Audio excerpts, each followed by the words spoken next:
stories are a way of alleviating the suffering, of alleviating fear, because it makes it real. This is how John did this. Yeah. You know, he didn't want a feeding tube. He changed his mind, and yet, okay, what does it mean by changing my mind? And you know, it's just it brings it home, right? Yeah.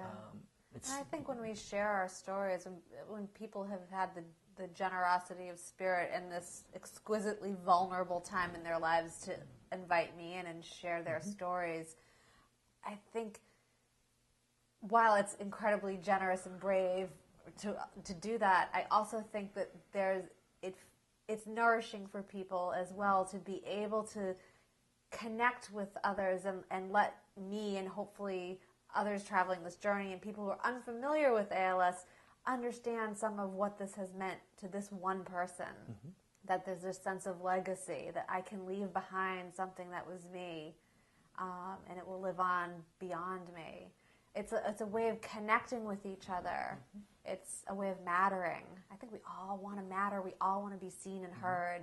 And so sharing stories are a way of giving you a little bit of me, and then you can carry that with you and share that with others. So it's a way of becoming immortal in some ways. I agree. It's soulful work, and it's sacred work.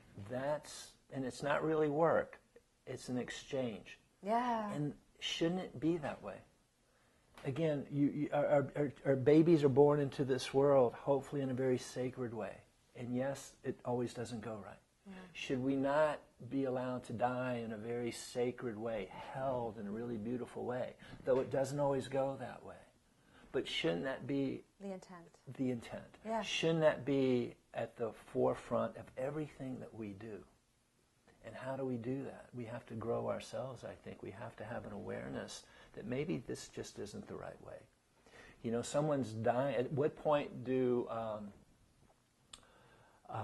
does the clinical care drop away? Do managing symptoms?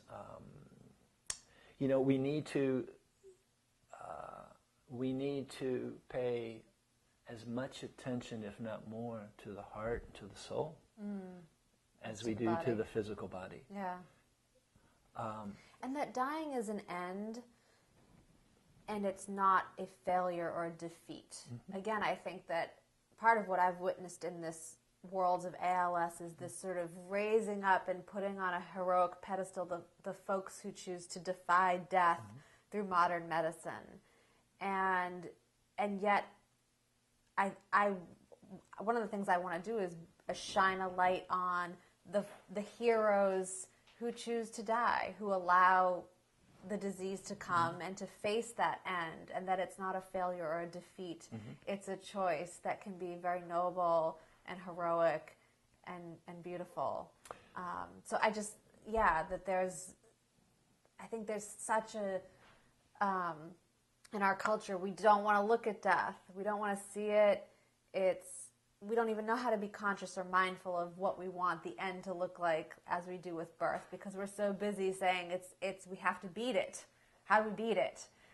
And yet with these diseases that don't have cures, you know, how do you die? Yeah. That's such an important conversation. And so one of the blessings of you and your organization is allowing people the opportunity to explore that conversation and for it to be okay to think about their own death. Because in every other circle, we don't want to talk about your dying.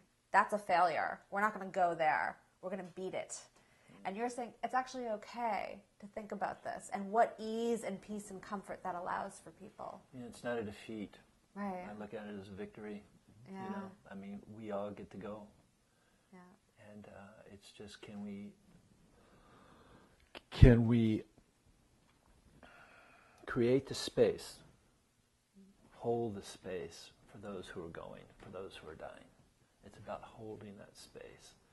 That's why every time we walk into a room, you know, it's about walking in a calm kind of a way and just maybe doing nothing, like we spoke of before. Because sometimes, and again, there's nothing to fix. It's just that presence. I'm here with you. Yeah, I'm here with you. Yeah. If you wish me to be. Yeah. Right?